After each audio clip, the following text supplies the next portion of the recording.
Hello दोस्तों, welcome to my new और एक वीडियो में। तो दोस्तों, आज की इस वीडियो में मैं आप लोगों के लिए ले आया हूँ जो कि है हम लोगों का फिजिक्स का जो कि है model set 3।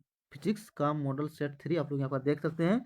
Physics model set 3। तो चलिए, इस फिजिक्स का जो कि है मॉडल सेट 3 को हम लोग क्वेश्चन और आंसर दोनों के साथ करते हैं। तो चलिए दोस्तों, इस वीडियो को हम लोग स्टार्ट करते हैं। तो जो कि हम लोग का पहला जो कि क्वेश्चन है वो है, पृष्ठ आवेश घनत्व के लिए मात्रक है। तो इसका जो कि एक नंबर का सही आंसर हो जाएगा दोस्तों, वो हो जाएगा C/m², जो कि है इसका सही आंसर हो जाएगा सी वाला। चलिए अगले क्वेश्चन की तरफ बढ़ते हैं। एक बिंदु आवेश Q को तीव्रता E के लिए विद्युत क्षेत्र में रखा जाता है। आवेश द्वारा अनुभवित बल होगा। तो 2 नंबर का सही आंसर हो जाएगा दोस्तों। 2 नंबर का जो सेंसर हो जाएगा वो हो जाएगा क्यू ई जो कि सेंसर हो जाएगा बी वाला। चलिए आगे की तरफ बढ़ते हैं। किसी संधारित्र में संचित ऊर्जा के लिए निम्न में कौन सा संबंध गलत है? तो 3 का सही आंसर हो जाएगा दोस्तों, जो कि है ये सी वाला, 1/2 भी सी भी। चलिए अगले क्वेश्चन की तरफ बढ़ते हैं। विद्युत धारा में ओम के नियम का पालन किया जाता है सभी डैश द्वारा। तो ठोस, धातु, तरल पदार्थ या गैस। तो ये जो कि 4 का जो कि सेंसर हो जाएगा दोस्तों, 4 का जो कि सेंसर हो जाएगा ये धातुओं का। क्या हो जाएगा? तो धातुओं का। ठीक है, अगले क्वेश्चन की तरफ बढ़ते हैं। चलिए, 3.2 एम्पियर की धारा एक कंडक्टर में बह रही है। प्रति सेकंड बहने वाले इलेक्ट्रॉन की संख्या होगी। तो 5 का सही आंसर हो जाएगा दोस्तों ए वाला। क्या हो जाएगा? ए वाला 2.2 इंटू 10⁻19। चलिए अगले क्वेश्चन की तरफ बढ़ते हैं। व्हीटस्टोन प्रिज्म सेतु किससे मापने के लिए प्रयोग किया जाता है?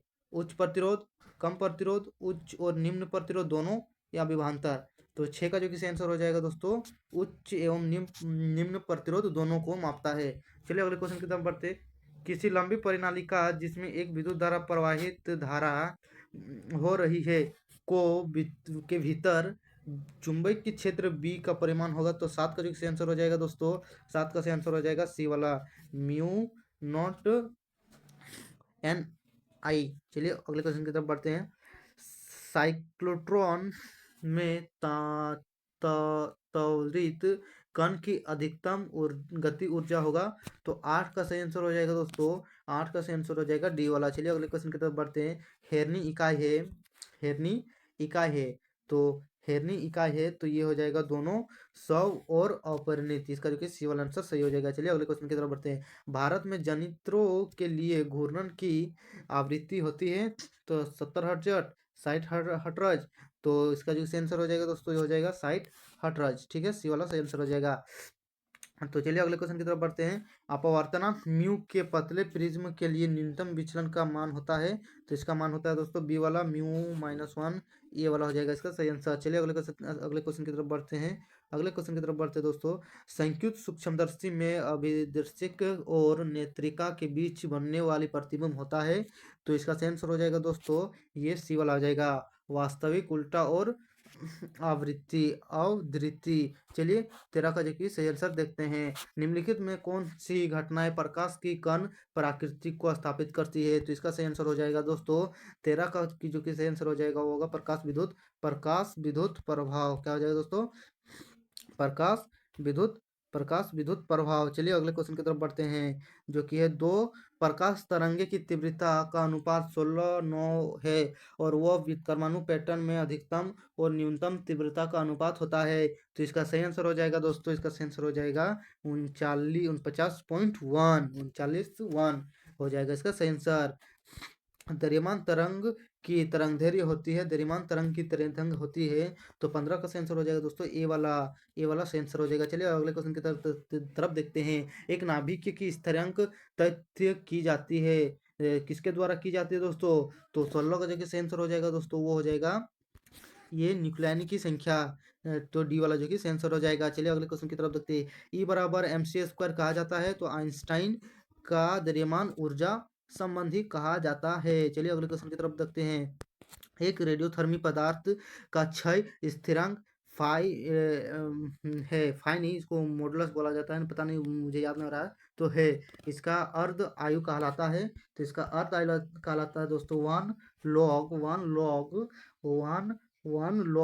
2, वही है बी वाला आंसर। ठीक है। अर्धचालक में विद्युत चालक के कारण होता है, अर्धचालक में विद्युत चालक के कारण होता है न हॉल और इलेक्ट्रॉन, हॉल और इलेक्ट्रॉन होते हैं दोस्तों। ठीक।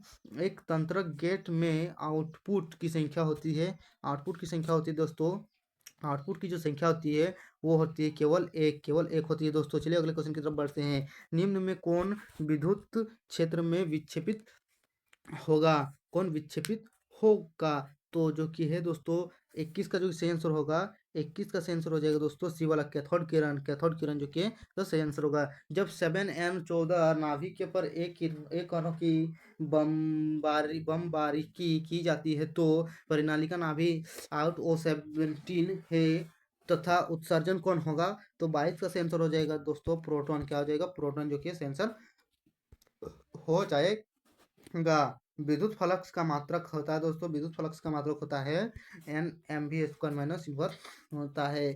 चलिए अगले क्वेश्चन की तरफ देखते हैं। किसी भौतिक राशि की मात्रा जूल कूलाम होता है, तो इसका सही आंसर हो जाएगा दोस्तों क्या होता है? इसका सही आंसर हो जाएगा दोस्तों ये होता है दोनों, ए और बी दोनों, तो विभव और विभवांतर दोनों ही होता है। चलिए अगले क्वेश्चन की तरफ देखते हैं। विभवांतर और धारा के अनुपात को क्या कहा जाता है? तो इसको कहा जाता है दोस्तों, इसको कहा जाता है प्रतिरोधी। तो दोस्तों इस तरह मैंने आप लोगों को 25 मोस्ट वीवीआई एमसीक्यू क्वेश्चन आप लोगों को बता दिया हूँ। तो अगर आप लोग इस चैनल पे नए हैं तो प्लीज़ इस चैनल को सब्सक्राइब कीजिए और वीडियो को एक लाइक कर दीजिए, वीडियो को एक दोस्तों लाइक कर दीजिए। आप लोगों का एक लाइक और एक सब्सक्राइब मेरे लिए बहुत ही अच्छा लगता है। तो चलिए दोस्तों मिलते हैं किसी नई और की वीडियो में, तब तक के लिए जय हिंद, वंदे मातरम।